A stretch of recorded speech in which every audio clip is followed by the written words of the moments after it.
Bienvenue, Madame, Messieurs. Pays le plus industrialisé de l'Afrique subsaharienne vers les années 1960, la République démocratique du Congo venait juste après l'Afrique du Sud. Le pays comptait 9600 industries. Des années après, ce prestige est tombé à l'eau. À l'heure qu'il est, près de 600 entreprises résistent encore et pour se replacer dans la compétition, le pays vient d'élaborer le plan directeur d'industrialisation. C'est quoi ce plan? Que va-t-il apporter à l'économie de notre pays? Nous allons découvrir ce plan avec Julien Paluku. Monsieur le ministre, bienvenue. Merci. Vous avez été l'artisan principal pour l'élaboration de ce plan. Alors, dites-nous un peu, comment on peut comprendre de manière brève le PDI? Merci beaucoup. Je ne suis pas l'artisan. L'artisan, c'est le président de la République. Parce que, comme vous le savez bien, dans son premier discours sur l'état de la nation, le 13 décembre 2019, il avait planté les décors en disant que la RDC étant un grand pays, il fallait qu'il soit subdivisé en 6 zones industrielles. Et plus tard, le Premier ministre, dans le programme qui a été présenté devant l'Assemblée nationale, il a clairement indiqué qu'il faudrait un plan directeur d'industrialisation. C'est alors que nous nous sommes mis à l'œuvre parce que vous savez, dans l'ordonnance qui porte sur les attributions des ministères, l'élaboration de ces plans relève bien sûr du ministère de l'Industrie. Mais cela ne signifie pas que j'en suis l'artisan. Le concepteur principal, c'est le président de la République. Et moi, je n'ai été que l'ouvrier à côté d'autres Congolais, d'autres experts, des ministères, des consultants. Et in fine, nous avons élaboré ces plans. Mais pourquoi? Parce que, comme vous l'avez si bien indiqué, la RDC court derrière le développement depuis plus de 60 ans. Il cherche à mieux vivre, à mieux vêtir ses habitants, à mieux les loger, à mieux les éduquer, à mieux les scolariser, à mieux... Mais malheureusement, on assiste à une inversion des valeurs. Où, au lieu de commencer par les fondamentaux de la vie, les Congolais finissent par les loisirs. Donc, lorsqu'on regarde le comportement des Congolais, ils considèrent qu'il faut commencer par les loisirs, au lieu de penser par commencer, si je peux me le dire ainsi, par comment se nourrir, comment se vêtir, comment se loger, comment se soigner, comment se scolariser. Ce sont là les fondamentaux. Alors, le plan qui a été élaboré veut répondre à cette problématique. C'est-à-dire, la déstructuration de notre économie devra être relevée parce que nous sommes un modèle qui vient presque des vestiges coloniaux ou coloniaux. Quand vous voyez un peu comment les Belges ont structuré notre économie, ils ne l'ont basé que sur l'industrie extractive, c'est-à-dire l'extraction des minéraux, les cuivres, les cobalt, les zinc, les manganèses. Mais lorsqu'on analyse à fond, c'était parce que lui avait besoin de ces minéraux qu'il nous a poussés vers cette industrie-là.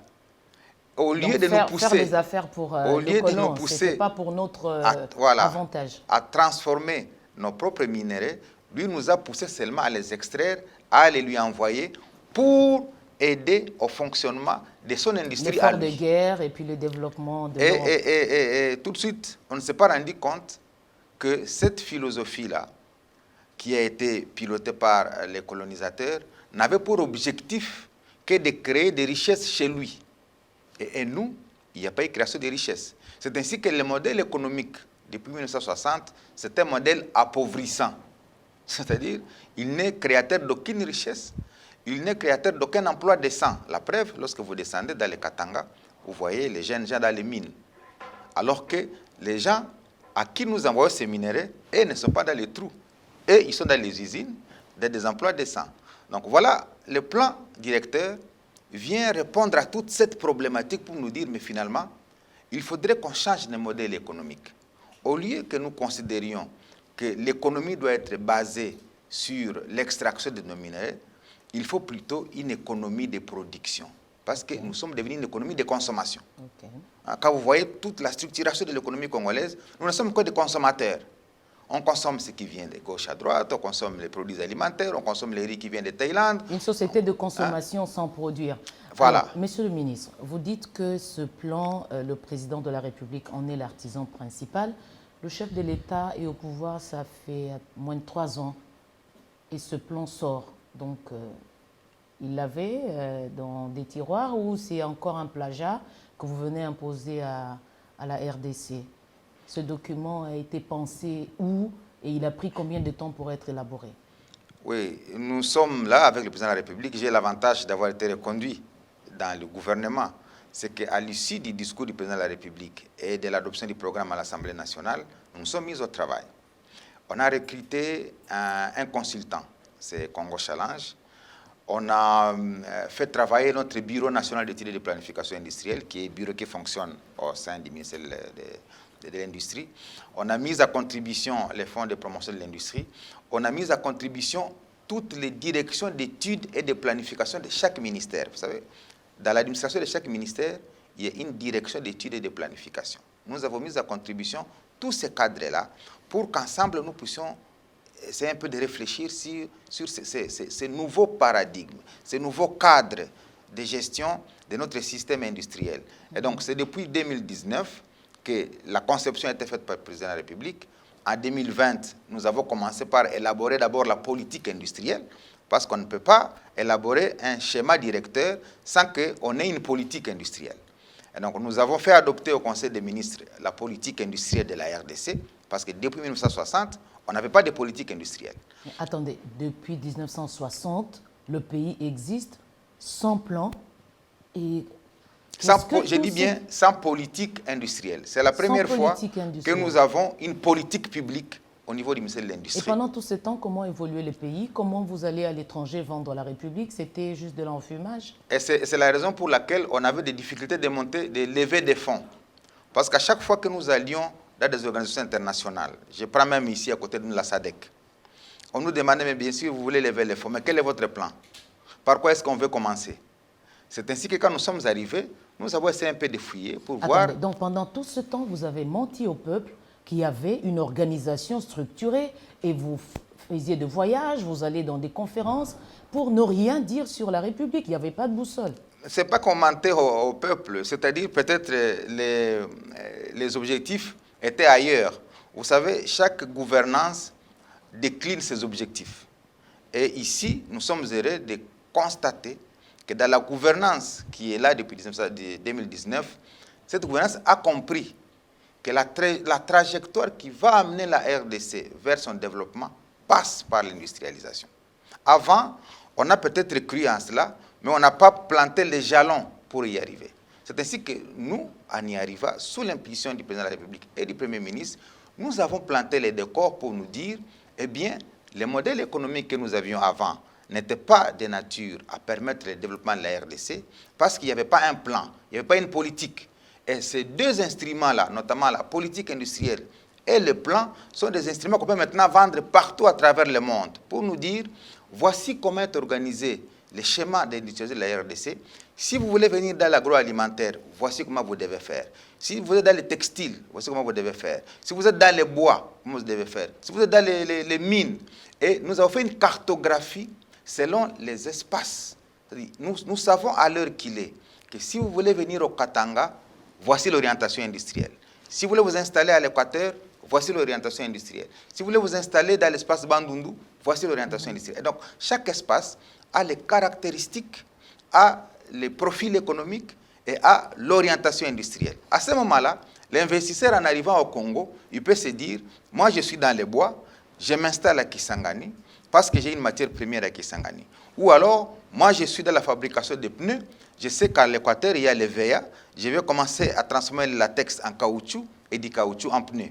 Moi je suis dans les mines, je vais m'installer à Lubumbashi parce qu'aujourd'hui, nous exportons le cuivre alors que c'est le cuivre qui nous aide à fabriquer les câbles électriques.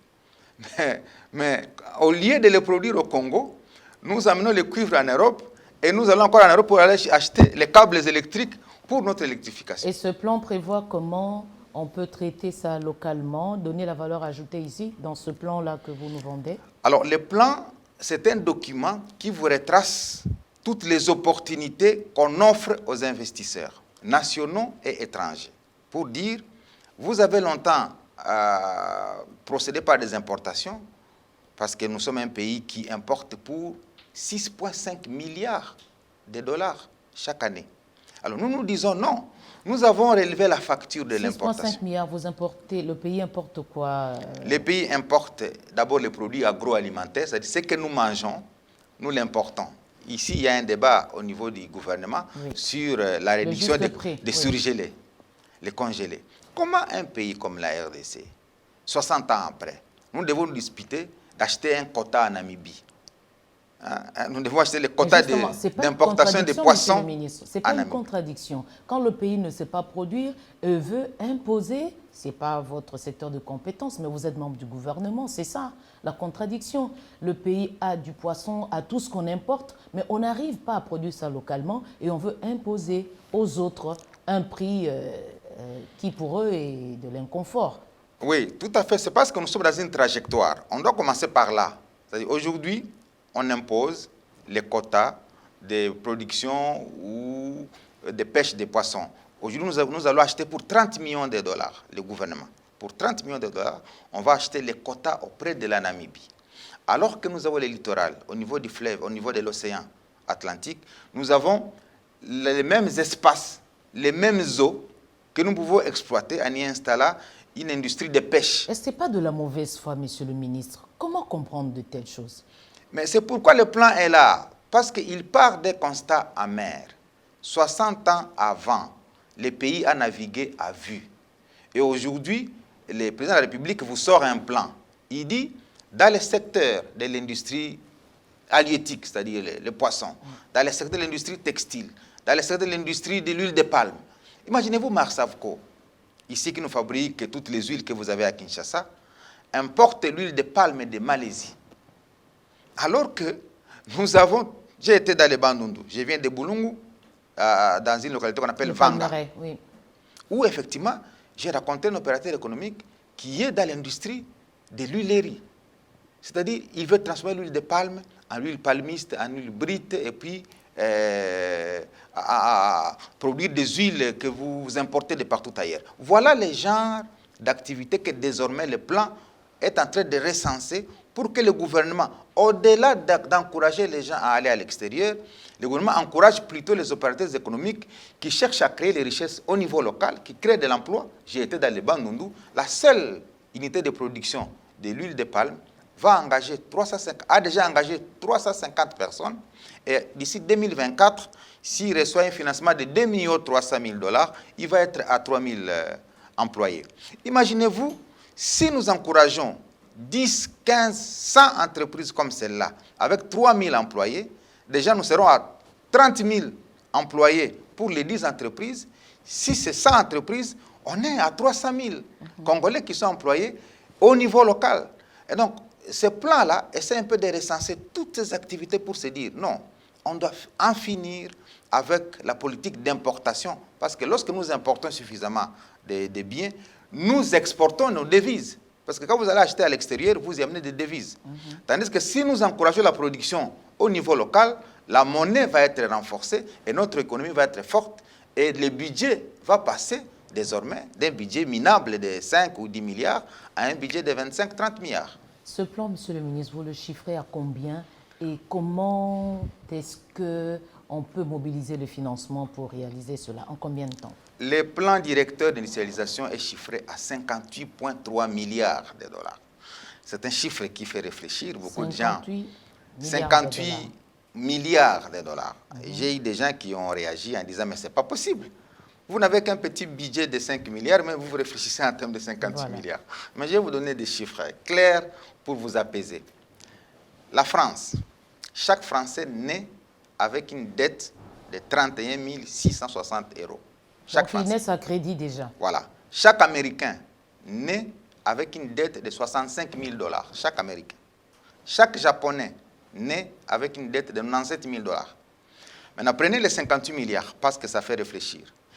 Nous sommes 100 millions d'habitants. Et le Congolais naissent avec... Maintenant, je vais vous faire le petit calcul. Nous sommes 100 millions d'habitants et nous voulons lever 58 milliards. Si vous divisez 58 milliards par 100 millions d'habitants, c'est que ça représente 583 $. Donc ici, nous voulons que chaque Congolais puisse avoir une dette de 500 $ sur 10 ans.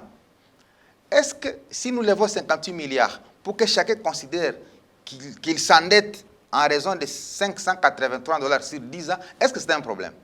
Parce que Oui, si vous réduisez vous cette commencez dette... par où? Les Américains ont un état d'esprit. Tous les peuples que vous venez de citer, de prendre un exemple. Mais les Congolais, vous commencez par où? Mais Pour c'est leur cet expliquer état... cet endettement à la naissance. C'est cet état d'esprit que nous voulons créer, qu'on est en train de créer Ça se aussi crée par chez les une Congolais. baguette magique. Non, c'est un processus. Maintenant, le fait d'organiser une émission avec vous aujourd'hui, ça permet à des Congolais de se dire, ah bon, donc, même 58 milliards, ça ne représente que 500 $ par habitant. Oui, mais les endettements, que chaque fois le pays a contracté telle dette, il faudrait payer, c'est aussi des endettements. On a eu le point d'achèvement, c'est encore des endettements. Et aujourd'hui, vous nous présentez des nouveaux endettements pour le pays imaginaire. C'est encore un poids. La politique d'endettement va avec la politique de gouvernance. Si la gouvernance est mauvaise, il faut craindre l'endettement.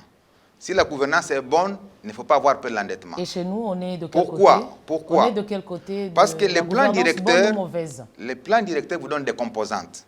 Comment on va consommer ces 58 milliards? Il y a la composante infrastructure routière, il y a la composante infrastructure aéroportuaire, il y a la composante infrastructure ferroviaire, il y a la composante infrastructure portuaire, il y a la composante infrastructure énergétique et il y a la composante zone économique spéciale. Lorsque vous voyez les coûts de chaque composante, on sait tout de suite vous dire, par exemple, que toutes les zones économiques spéciales qu'on va installer en RDC nous coûtent 1,9 milliard de $. Si nous voulons, à côté, à part la centrale hydroélectrique d'Inga, si nous voulons construire des centrales hydroélectriques sur l'ensemble du territoire national, dis-moi celles qui sont prioritaires, ils nous font 2,2 milliards de $. Si nous voulons construire les routes, toutes les routes, y compris les routes de recette agricole, les routes prioritaires, il nous faut 21 milliards de $. Donc les affectations sont déjà faites dans le plan. C'est-à-dire, on n'a pas de crainte à dire, en enlevant les 58 milliards, ça va tomber dans les mains de Julien Paluku, il va commencer à les consommer. Non, parce que déjà, les composantes sont les consommatrices de ces 58 milliards. Et pourquoi on ne peut pas avoir peur de prendre 58 milliards? Parce que lorsqu'on a construit les routes, imaginez-vous construire 21 000 km de routes pour assurer l'interconnexion de toute la République. Ces routes-là vont être facteurs de création de nouvelles richesses. Vous savez que lorsqu'une route n'est pas asphaltée, il peut y passer 10 véhicules. Mais lorsqu'on l'asphalte, l'expérience a démontré qu'on multiplie le flux des véhicules par 10. Et ici, les gens pensent que c'est le gouvernement qui va sortir l'argent pour asphalter les routes. Nous avons des expériences d'autres pays par les PPP, les partenaires publics-privés, ou les BOT. C'est-à-dire, ce sont des systèmes où les gouvernements ne dépensent plus de l'argent pour construire les infrastructures. Est-ce que cela n'a pas été tenté dans notre pays? On a déjà vu des routes, des BOT, des PPP dans notre pays. Alors, de quoi souffrons-nous, monsieur le ministre? Nous souffrons de la gouvernance. La gouvernance politique, parce que le succès de la réussite de ce plan, c'est d'abord la volonté politique. La volonté, elle est là. Mais le deuxième facteur, c'est la bonne gouvernance. C'est-à-dire, les politiques publiques qu'on est en train de mettre en place doivent être gérées en respectant un certain nombre de critères de transparence, de redevabilité, de manière à ce que les gens ne pensent pas que cet argent-là va aider à enrichir une catégorie de gens, comme on l'a vu dans les temps passés, avec où raison peut-être. Ce sont les personnes qui deviennent de plus en plus riches que l'État lui-même. Et nous devons inverser ces valeurs-là. Et il ne faudrait pas que les gens pensent que d'autres États ont pris du temps pour y arriver. D'autres sont arrivés à ça. Si aujourd'hui le Singapour, si aujourd'hui la Corée du Sud, si aujourd'hui le Taïwan, les Philippines, la Malaisie, l'Indonésie sont arrivés à ce que je vous dis ici, mais pourquoi les Congolais ne peuvent pas y arriver? Mais tous ces États que vous citez sont fréquentés par vous, les dirigeants. Les investisseurs viennent ici, passer 2 semaines, passer 2 jours, mais ça ne nous aide pas à décoller, monsieur le ministre. Vous avez indexé une première cause, un problème de gouvernance. Est-ce que c'est uniquement ce problème qui bloque l'industrialisation de la RDC? Il y a aussi l'absence de l'ambition. Les Congolais ont perdu le sens de l'ambition. C'est-à-dire, les Congolais sont hantés par ce que j'ai toujours appelé l'immédiateté. Les Congolais veulent manger, demain, après-demain, c'est tout. Lorsque vous parlez aux Congolais que dans 10-15 ans, nous voulons atteindre tel objectif, vous n'avez plus d'amis. Parce que tout le monde veut que vous lui disiez en termes de la semaine prochaine, qu'est-ce que je dois avoir. Et quand les investisseurs arrivent, ils veulent vous amener 100 millions de dollars. Les Congolais disent, mais quelle est ma part? Manque d'ambition, c'est parce qu'il y a tellement de C'est-à-dire, mauvais quelle est ma part? précédents que les gens sont démotivés parce qu'ils ne trouvent pas leur compte dans les politiques. Oui, ils ne trouvent pas leur compte parce que les modèles que nous avons eu, qu'ils soient politiques, qu'ils soient économiques, c'est un modèle qui est copié d'ailleurs. Est-ce que savez-vous, ça je ne vais pas offenser les politiques congolais, savez-vous que nous avons 90% de notre temps des débats sur des questions politiques, sur des questions de CENI, sur des questions de ceci. Vous avez la réponse aussi, non? J'ai même dit, les jours où les Congolais vont consacrer seulement 30% de leurs débats et de leurs énergies sur des questions de paix et de développement, c'est les jours où nous allons commencer notre marche vers l'émergence. Imaginez-vous, ça fait 6 mois, moi j'observe les politiques congolais, on ne parle que de la CENI, déploiement. Mais le plan ici... Mais c'est vous les politiques le plan ici, qui on l'a élaboré. ce débat, c'est vous. Madame, vous êtes Ne parmi vous les dédouanez premiers pas, journalistes vous êtes là. à créer un débat. Parce que j'aurais bien voulu que tous les plateaux de télévision et de radio se saisissent de ce plan pour commencer maintenant à organiser des débats autour du plan directeur. Mais peut-être parce qu'ils ne sont pas engagés dans le processus de construction de ces plans. Ils sont tellement étrangers et les politiques ont de l'espace pour parler de ceux qui les arrangent. Mais vous avez eu l'idée, vous êtes là avec moi, on est en train de débattre. Je voudrais que d'autres aussi m'invitent dans leur plateau pour qu'on en parle. Comme ça, après moi, il faut qu'il y ait d'autres, les experts indépendants, les économistes, les politologues, les agronomes, les spécialistes de ceci, qui maintenant débattent de ce plan, qui les décortiquent, qui l'analysent, qui les critiquent. Une appropriation de ce plan. Est-ce que vous avez prévu une politique d'appropriation, de sensibilisation pour qu'il y ait finalement implication, ne serait-ce que ça? Moi, je pense que c'est vers là où nous allons. Quand vous lisez ce que nous allons appeler le pilotage du plan directeur, la première personnalité qui doit s'approprier ce plan, c'est le président de la République. La deuxième... Est-ce qu'il le maîtrise tel que vous le dites là? Vous avez dit qu'il est l'artisan. Est-ce qu'il maîtrise ce plan? Est-ce que quand le président de la République va à la rencontre des différents mondes, est-ce qu'il parle de ce plan tel que vous le présentez? Mais c'est maintenant qu'il vient d'être adopté, c'est lui sous sa guidance. C'est lui qui a présidé la réunion qui a amené à l'adoption de ce plan. Pourquoi? Parce qu'il a voulu qu'il soit adopté par l'ensemble des membres du gouvernement, que les membres du gouvernement se l'approprient. Parce que quand vous voyez les composantes de ce plan, tout n'est pas ministère de l'Industrie. Il y a les infrastructures, il y a les transports et communications, il y a les ressources hydrauliques, il y a l'agriculture, il y a l'environnement. Donc ça veut dire, ça ne peut plus être une question de Julien Paluku ou du ministre de l'Industrie. C'est une question du président et du premier ministre parce que c'est à leur niveau que des instructions maintenant doivent descendre au niveau de chaque ministère pour dire le plan définit qu'il y ait un plan quinquennal de transport. Ce n'est plus l'industrie. Le plan voudrait qu'il y ait un plan quinquennal de révolution agricole. Ce n'est plus à ce moment-là le ministère de l'Industrie. Le plan veut qu'il y ait un plan quinquennal de révolution au niveau infrastructurel. Donc c'est lui qui doit porter le plan. C'est le président de la République. Ensuite, le Premier ministre. Et nous autres, nous ne sommes que des ouvriers pour la mise en œuvre de ce plan à travers les différentes composantes. Le chef de l'État porte le projet. Est-ce que vous n'avez pas pensé, parce qu'on sait l'instabilité politique dans notre pays, ce plan, après votre gouvernement, va encore une fois aller, je ne sais pas moi, dans une morgue ou dans des congélateurs, et puis nous allons faire un nouveau cycle de répétition. C'est ça aussi notre pays, monsieur. Oui, maintenant l'innovation pour ce plan, c'est qu'au-delà des autorités politiques, dans la mise en œuvre, dans la déclinaison de la mise en œuvre du plan, il y a un service technique qui va être créé pour gérer le plan. C'est-à-dire, les présidents peuvent passer, des politiques, les premiers ministres peuvent passer. Ou c'est des techniciens, le profil des gens. Ça va être des techniciens. Lorsque vous lisez, je crois que c'est à la page 192, si je ne me trompe pas de ce plan, vous voyez, 292 ou 192, vous voyez comment le plan définit les mécanismes de pilotage de sa mise en œuvre. Et donc là, il sera créé une commission technique, comme tous les services qui existent. Cette commission technique a pour rôle d'implémenter la mise en œuvre de ce plan. Au niveau provincial, nous voudrions que chaque gouverneur, je l'ai dit parce que je l'ai été, chaque gouverneur puisse décliner le plan national en plan provincial d'industrialisation. Donc, ça, vous voulez dire, quand on veut élaborer le budget de toutes les entités jusqu'au niveau du gouvernement central, on doit mettre sur la table ce plan. Exactement. Ça commence quand? Ça a déjà commencé? Ça a déjà commencé. D'ailleurs, on vient d'adopter le budget 2022 et les éléments essentiels du plan ont été intégrés dans le budget 2022.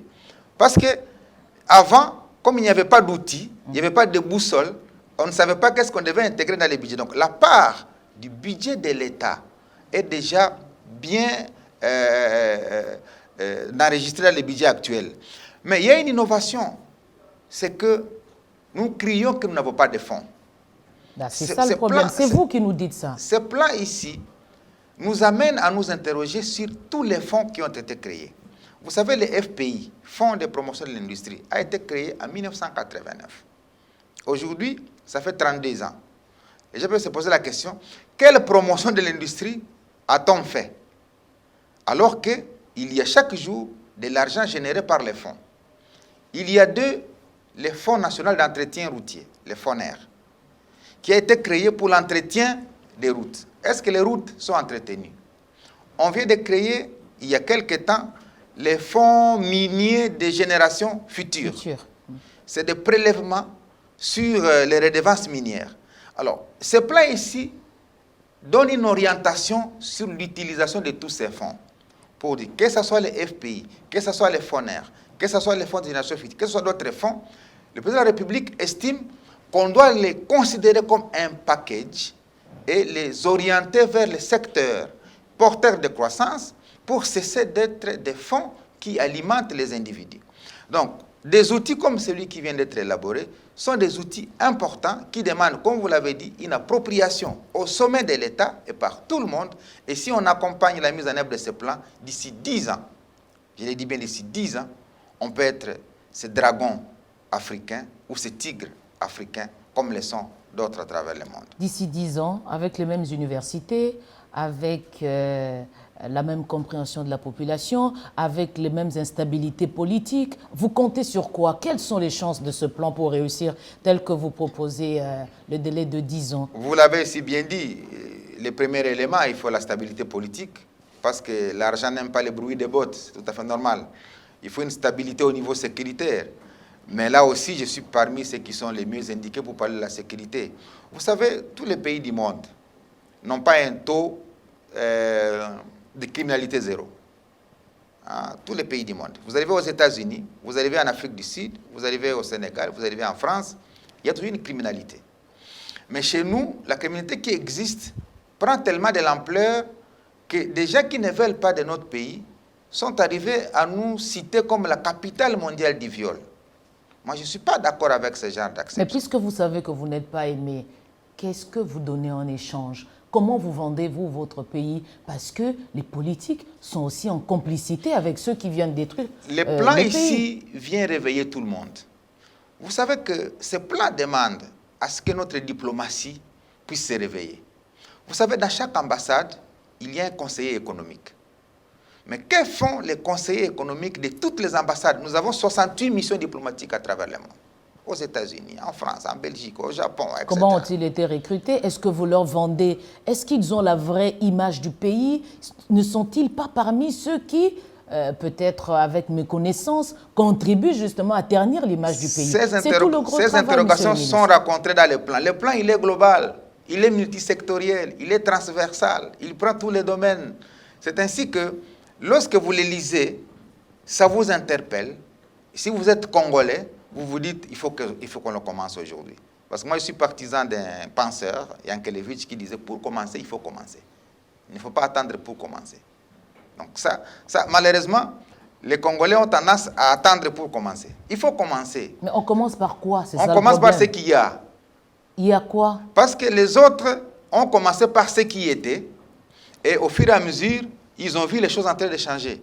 Mais nous pensons qu'il faut attendre qu'on nous dise qu'il faut un coup de sifflet pour dire le développement commence. Non, le développement ne commence pas. Vous êtes en train de dire, monsieur le ministre, souvent on dit que les Congolais ne travaillent pas. Qu'est-ce que vous entendez quand on dit que les Congolais ne travaillent pas?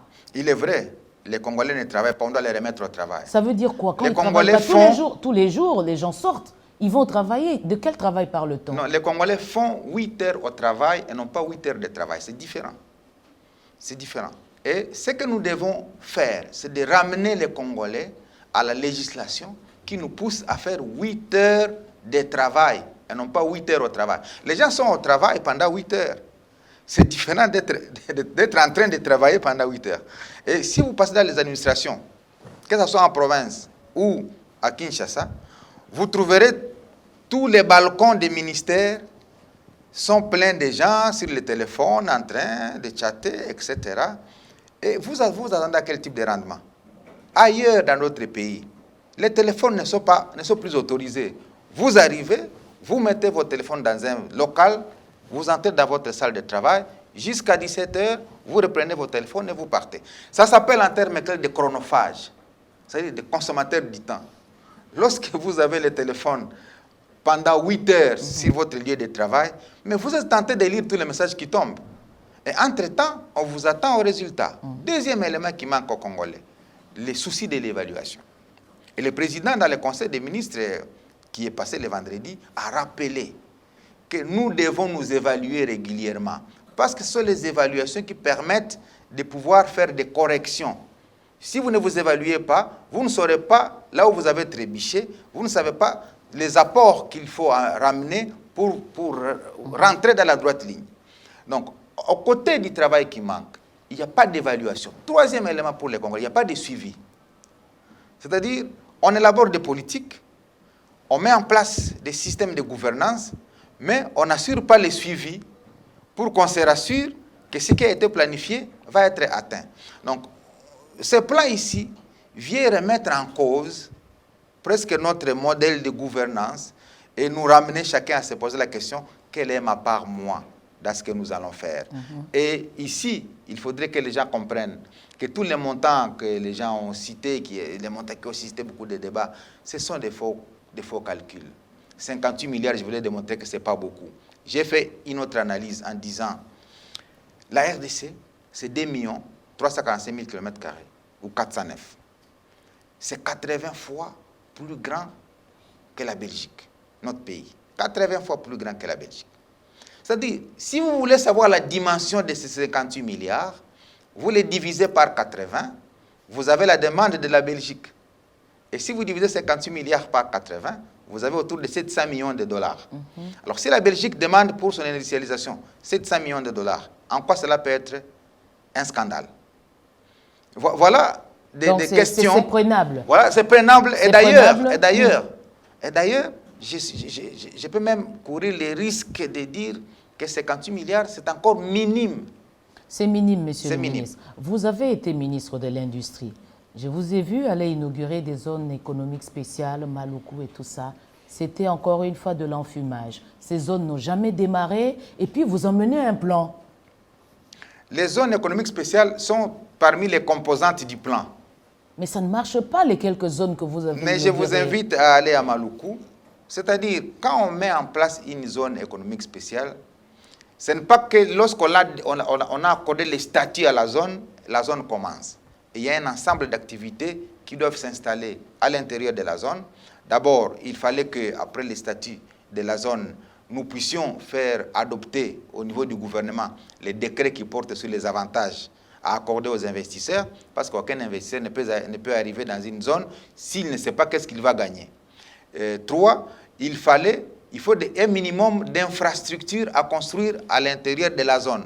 C'est-à-dire, vous n'allez pas construire une zone économique spéciale sans des routes à l'intérieur, sans l'électricité, sans l'eau. Mais tout ça, c'est connu, vous planifiez. C'est à peine que le gouvernement congolais a sorti 20 millions de dollars pour la zone économique spéciale de Maluku. Ces fonds sont déjà disponibles au niveau de la banque et c'est la cellule de gestion des fonds des États fragiles qui est localisée au niveau du ministère des Finances qui gère ces fonds pour pousser effectivement à ce que la zone économique spéciale de Maluku puisse commencer. Et je peux vous dire que d'ici le mois de novembre, on va procéder maintenant au lancement de la première pierre. En novembre dernier, le Premier ministre est allé remettre la zone à l'aménageur. Ce n'était pas encore la construction et la mise en œuvre, c'était la remise de la zone ou du site de Maluku à l'aménageur pour lui dire, eh bien, le gouvernement vous accorde les sites. En fait, la question, c'est juste pour savoir, est-ce que la RDC est prête à adhérer à des structures comme ça? Parce qu'à côté, je peux aligner la ratification de l'ECAF. Beaucoup ont encore peur aujourd'hui, se disant que la RDC dans cette zone risque de servir de déversoir. Quel est votre avis, monsieur le ministre? C'est la crainte de servir de déversoir qui nous pousse effectivement à actionner les plans directeurs d'industrialisation. Parce qu'effectivement, lorsque vous voyez les comportements d'autres États qui nous entourent, ils commencent à installer des unités industrielles aux frontières de la RDC.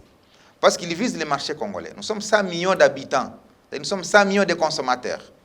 Et donc, si nous, on n'a pas une politique industrielle agressive, effectivement, avec l'avènement de la ZLECAf, nous allons être les marchés des autres. Voilà pourquoi ce plan ici dit non, attention. Nous sommes une société, une économie de consommation. Il faut nous transformer en une économie de production. Parce que sinon, nous allons être les consommateurs de produits venant d'ailleurs, et donc les créateurs d'emplois dans d'autres pays, et les créateurs de richesses dans d'autres pays. Donc, alors, le plan vient nous interpeller pour dire non, attention, commençons maintenant. Nous avons les fonds, nous avons les budgets, mais aussi nous avons les partenaires. Parce qu'aucun pays ne peut évoluer en vase clos. Mais pour qu'on attire les partenaires, il y a des préalables tels que je les ai cités ici, parmi lesquels, un autre préalable que je n'ai pas cité, c'est l'amélioration du climat des affaires. Parce que notre système de fiscalité n'attire pas suffisamment de gens pour venir chez nous. Nous avons trop d'impôts, et les économistes se disent trop d'impôts tuent l'impôt. Mais ce discours, il est vieux, monsieur le ministre, il ne produit aucun changement. Non, ce discours-là, il est vieux, mais aujourd'hui, nous sommes en train de lui donner un autre vocabulaire. Parce que lorsque vous voyez au niveau du ministère des Finances aujourd'hui, il y a des réformes. Enfin, toutes les réformes, on n'en parle pas peut-être à la télé. Il y a des réformes qui sont en train d'être faites. Je vous demandais d'approcher aussi les ministères sectoriels pour que chacun dise quels sont les types de réformes qui sont en train d'être faites au niveau sectoriel pour que vous compreniez que peut-être d'ici 5-10 ans, si nous restons sur la même trajectoire, je peux vous rassurer que les Congolais peuvent se dire on a eu un gouvernement de Warriors qui a pensé un plan et aujourd'hui on commence à voir les fruits. Vous faites partie du gouvernement des Warriors, monsieur le ministre, mais ce n'était pas votre famille politique d'avant. Comment vous expliquez cette instabilité politique aussi dans votre chef? Non, moi je crois que la politique est une mutation perpétuelle. La mutation en biologie, lorsque nous l'avons apprise, c'est une adaptation à la situation qui se présente. Et la RDC est dans une sorte de recherche permanente de sa stabilité politique. Elle est dans une recherche permanente de son vouloir collectif. Et donc, dans cette quête-là, il est tout à fait normal qu'on observe certaines mutations. Mais l'important, lorsqu'on fait une mutation, c'est que la mutation ne doit pas être brusque. Parce que lorsqu'elle est brusque, elle risque de créer des problèmes héréditaires qui sont difficiles à résoudre. Donc là, je ne veux pas perdre les gens, mais je veux tout simplement dire que les mutations politiques auxquelles on assiste aujourd'hui font partie de la quête permanente de la recherche de la stabilité pour notre pays. Mais et à un moment donné, pas ça va se rester à la stabiliser. mangeoire. C'est une affaire des mangeoires aussi. Vous voulez garder les mêmes privilèges, les mêmes avantages. Vous traversez juste la porte à côté. C'est ça aussi, les politiques. Ça, c'est un faux débat. Lorsque les gens parlent même des émoluments, des députés ou des ministres, pour moi, c'est un faux débat. Parce qu'à supposer que quelqu'un a 10 000 $ et vous êtes à 50, si vous voyez ce que ça représente, ça fait 50 000 $. Mais pourquoi les gens Qu'est-ce que les 50 000 $ peuvent faire comme développement d'un pays? Donc vous avez d'autres alibis. Donc les gens qui parlent de ça comme frein au développement, ils sont à côté de la plaque. Moi, je crois que l'important, c'est qu'un pays puisse avoir des politiques publiques. Les pays ne se développent pas comme une famille. Vous savez, pourquoi les gens ils se préoccupent des petites questions? C'est parce qu'il y a la pauvreté. Il y a des gens qui pensent que 10 000 $ ou 20 000 $, c'est beaucoup d'argent. C'est parce qu'il y a la pauvreté. Mais nous, en termes de politique publique, il faut qu'on commence à parler en termes de millions. L'État congolais, lorsqu'il a 1 million de dollars dans sa caisse, il faut prendre ça comme lorsque vous avez $1 dans votre poche. C'est comme ça qu'il faut prendre l'État. Un État, quand on parle de 100 millions, ça fait rêver les gens. Mais pour un État, 100 millions, c'est comme 10 $ que vous avez dans la poche. Donc l'État peut dépenser 100 millions en un clin d'œil, sans que ça ne produise peut-être un effet. Mais l'important maintenant, quand on préside à un État, c'est d'avoir des politiques publiques, c'est d'avoir des objectifs, c'est d'avoir des plans. Et chaque plan doit avoir un contenu. Et il faut savoir trouver des affectations des moyens budgétaires au contenu de chaque plan. Si nous faisons rimer le contenu de chaque plan avec les moyens de l'État, on arrive au développement. Vous avez été gouverneur pendant longtemps dans l'une des provinces aujourd'hui sous état de siège. Monsieur le ministre, qu'est-ce que vous n'avez pas fait pour que cela arrive aujourd'hui? Votre propre évaluation. Bon, je ne pense pas que je fasse mon évaluation aujourd'hui parce que la Constitution a défini les compétences. Vous avez fait votre part, c'est ça? Il y a les compétences exclusives au pouvoir central, il y a les compétences concurrentes entre le pouvoir central et les provinces, il y a les compétences exclusives aux provinces. Par rapport aux compétences exclusives aux provinces, j'ai pu faire ma part. Et même si j'ai fait 12 ans à la tête de la province, il n'y a personne qui, en 12 ans ou à 10 ans, peut penser relever le développement. J'ai donné ma part. Celui qui est arrivé donnera sa part. Mais la sécurité est toujours restée, il y a toujours la pauvreté, malgré toute la richesse de cette partie-là. Par moments, on vous a même aussi accusé d'être des mèches avec ceux qui déstabilisent. Aujourd'hui, vous n'êtes plus gouverneur, vous pouvez quand même regarder les choses avec les reculs du temps et dire, oui, appeler chaque chose par son nom. Mais imaginez-vous, un gouverneur a besoin des résultats. Comment un gouverneur peut avoir besoin des résultats et se déstabiliser lui-même? C'est quand même pas compréhensible que les gens pensent qu'on peut être un dirigeant et être facteur de la déstabilisation, alors qu'on est évalué par la population en fonction des résultats qu'on atteint. Je sais pertinemment bien que des questions de l'Est sont des questions éminemment importantes qui demandent qu'on fasse une analyse tête froide parce que la région des Grands Lacs a connu suffisamment de problèmes. La région des Grands Lacs, en 1994, a connu les premières vagues de réfugiés rwandais. Et les vestiges de ces réfugiés rwandais nous ont créé les FDLR, aujourd'hui, qui sèment la désolation. La région des Grands Lacs a connu la chute à l'époque du président Obote en Ouganda, lorsque Museveni a pris le pouvoir en 1986, et les résidus des rebelles ont traversé vers chez nous, qu'on appelle EDF. Et tout cela bloque.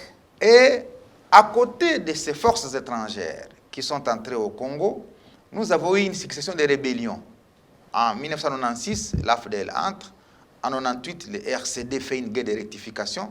Et puis s'en suivent des mouvements, des rébellions de Laurent Kunda, de Mutebusi, de Makenga, de Boscontaganda, etc. Alors rapidement, aujourd'hui, on a l'état de siège qui vient porter la solution, un peu comme le PDI tel que vous le présentez.